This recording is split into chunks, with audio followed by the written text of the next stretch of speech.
영상을 클릭해주신 여러분 반갑습니다. 라이언입니다. 자, 여러분, 제가 지금부터 10초 동안 아무 말도 안 할 건데요. 앞으로 넘기지 마시고 일단 쭉 봐주세요. 자, 시작하겠습니다.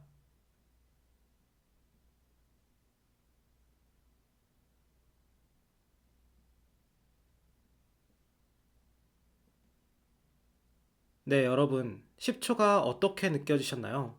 혹시 지루하거나 답답하지는 않으셨나요? 방금의 상황은 여러분께서 코칭을 진행하실 때 생각보다 많이 만나는 그런 상황입니다. 대부분 초보 코치들은 이런 상황이 발생하면 뭐지? 왜 말씀을 안 하시지? 내가 혹시 실수했나? 라는 그런 생각이 가장 먼저 들면서 침묵의 원인을 자신에게서 찾으려고 합니다. 이러한 생각은 코치가 침묵을 부정적으로 인식하고 있기 때문에 나타나는 그런 현상인데요. 그러면서 그 어색한 틈을 견디질 못하고 의미 없는 질문들을 마구마구 하게 되죠. 자, 여러분. 이 코칭에서의 침묵은 생각보다 좋은 신호라는 것을 미리 말씀드릴게요. 이 심리 상담에서 침묵은 금이라고 합니다. 그만큼 침묵이 이 상담 효과에 많은 영향을 준다는 것이겠죠.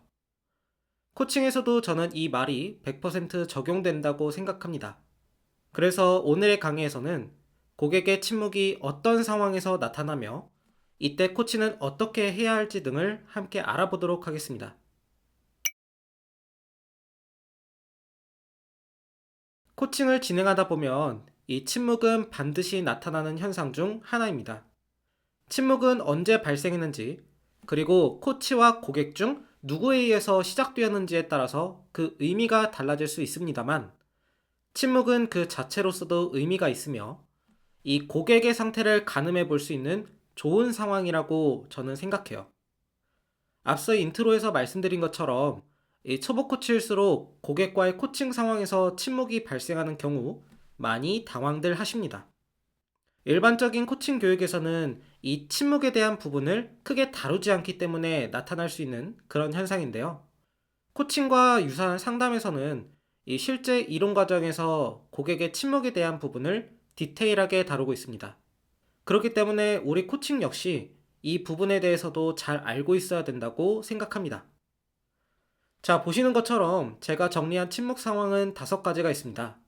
코칭 관계가 제대로 이루어지기 전에 나타나는 침묵, 코치의 질문에 고객이 깊게 생각할 때 나타나는 침묵, 고객이 자신의 생각이나 느낌이 말로 잘 표현되지 못할 때 나타나는 침묵, 고객이 감정을 표출하거나 혹은 표출된 감정을 회복할 때 나타나는 침묵, 코치에게 적대감이나 저항이 있을 때 나타나는 침묵이 있는데요. 한번 디테일하게 보도록 하겠습니다. 첫째, 코칭 관계가 제대로 이루어지기 전에 일어나는 침묵이 있습니다. 보통 첫 만남에서 나타날 수 있는 상황인데요. 고객이 코칭을 받아본 경험이 없을 때 무슨 말을 해야 할지 잘 몰라서 나타나는 상황이라고 할 수 있습니다. 이런 경우에는 코치가 어떻게 코칭에 참여하시게 되었나요? 코칭을 받아보신 경험이 있으신가요? 와 같은 질문을 통해서 코칭이라는 것이 무엇이고 앞으로 우리가 어떻게 코칭을 진행할 것인지 등 OT를 가볍게 해주는 것이 고객의 침묵을 해소하는 데 도움이 될 수 있습니다. 이 부분은 추후 코칭의 흐름이라는 강의에서 자세히 다루도록 하니까요. 넘어가도록 하겠습니다.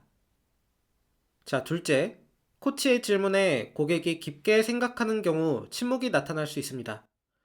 일반적으로 고객들이 코칭에서 받는 질문들은 일상생활에서 경험하지 못한 질문들이 주를 이룹니다. 그래서 어떤 시점이 되면 이 고객은 코칭 과정에서 여러 관점들을 통합시키며 통찰을 얻기도 하는데요. 이때 나타나게 되는 침묵은 고객에게 굉장히 중요한 상태입니다. 그래서 코치의 질문에 고객이 곰곰이 생각하는 모습을 보인다면 코치는 충분히 기다려주는 것이 필요합니다. 자, 셋째, 고객이 자신의 생각이나 느낌을 표현하려고 노력하는데도 말로 잘 표현이 안 되는 경우 침묵이 나타날 수 있습니다. 다양한 상황들이 있을 수 있으나 저는 목표를 설정하는 과정에서 많이 경험했던 것 같아요. 보통 코칭에 오시는 분들의 목표는 두루뭉실한 경우들이 많습니다.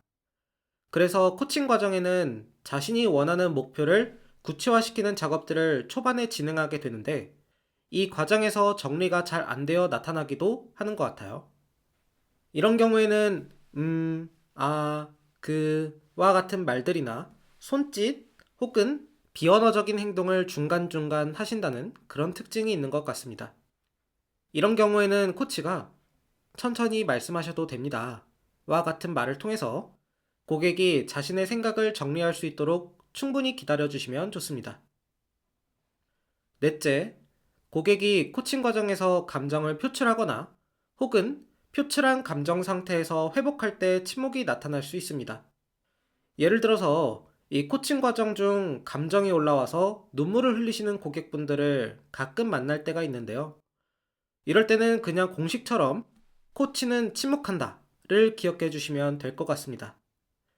감정은 엄청난 힘을 가지고 있습니다. 그래서 잘 활용만 한다면 코칭에서 단숨에 동기 수준을 높일 수 있는 그런 좋은 도구가 될 수 있습니다. 만약 고객이 감정과 관련해서 침묵한다고 느껴지신다면 코치는 충분히 기다려주되 고객이 어느 정도 진정될 때 조금 진정되셨나요? 혹시 눈물의 의미를 여쭤봐도 괜찮을까요? 와 같은 질문으로 관련 주제를 계속 진전시키면 됩니다. 참고로 고객이 눈물을 흘리는 상황을 처음 경험하는 코치라면 막 당황해가지고 휴지를 찾아가지고 직접 고객에게 주는 경우들이 생기는데요. 사실 이는 좋은 방법이 아닙니다. 코치가 휴지를 주는 것은 이 고객의 입장에서 배려라기보다는 너 이제 그만 울어 라는 의미로 받아들일 수 있기 때문이죠. 뭐 설마 그렇게까지 생각하겠나 싶을 수도 있지만 실제로 많은 감정적 교류를 중심으로 진행하는 이 심리 상담에서는 명확하게 그러면 안 된다고 명시하고 있습니다. 그래서 침묵을 유지하면서 기다리다가 고객이 달라고 할 때 주시면 조금 더 안전하고 고객 중심적인 코칭이 되리라 생각이 드네요. 자, 마지막은 코칭 과정에서 흔하지는 않지만 이 코치에게 적대감이나 저항이 있는 경우 침묵이 나타날 수 있습니다. 보통 상담 같은 경우 자의가 아닌 타의로 상담실에 올 때 그때 고객들이 침묵하는 경우들이 많거든요. 이런 경우 고객은 그래, 어디 한번 어떻게 하는지 보자 와 같은 그런 태도를 가지는 경우가 많은데요. 이때 코치는 지금 말하고 싶지 않은 모양이군요. 처럼 경계심을 푸는 말을 하거나 지금 우리의 침묵에 대해서 어떻게 생각하세요? 와 같이 조금씩 대화를 이끌어내는 질문들이 도움이 될 수 있습니다. 그런데 코칭은 주로 긍정적인 영역들을 주제로 다루고 있고 또 대부분 자발적으로 참여를 하다 보니 이런 경우는 별로 없다고 생각하고요. 실제로 저도 거의 만나본 적이 없습니다. 그런데 부모님의 요청으로 인한 청소년 코칭의 경우 발생할 수 있다고 생각하고요. 또 일반 성인들 대상으로는 이 동료 및 회사의 다면 평가 결과 리더십에서 낮은 점수가 나왔다더라 해서 진행되는 이런 비즈니스 코칭의 경우에서는 좀 저항이 있을 수 있다고 생각이 드네요. 아무튼 지금까지 말씀드린 이 5가지 침묵에 대해서 한번 잘 생각해 보셨으면 좋겠습니다. 초보 코치들의 이야기를 들어보면 그들이 가장 어려워하는 것 중 하나가 바로 고객의 침묵이라고 합니다. 저도 이 의견에 100% 동의하고요. 왜 어려워할까를 고민해 봤을 때 저는 코칭은 질문이 중요하다라는 생각이 너무 앞서서 나타나는 그런 현상이라고 생각해요. 물론 100% 초보 코치들만의 잘못은 아니라고 생각합니다. 현재 시중에 존재하는 코칭 기초반 교육의 경우 대부분 질문법을 중심으로 이 교육이 진행되기 때문이죠. 제가 초보 코치분들에게 말씀드리고 싶은 부분은 무엇이 고객에게 더 도움이 되는가 라는 것입니다. 코치로서 좋은 질문을 고객에게 제공하는 것은 코칭에서 중요합니다. 이건 100% 팩트죠.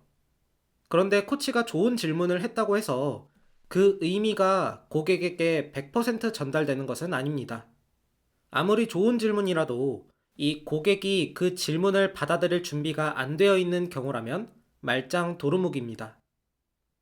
고객이 진정으로 좋은 질문의 의미를 100% 느끼게 되는 순간은 코치의 질문에 즉각적으로 대답하는 순간이 아니라 잠시 멈춰서 그 질문에 충분히 머무르고 느끼며 깊은 수준에서 탐색과 통찰이 이루어질 때 비로소 좋은 질문이 100% 고객에게 전달되는 것입니다.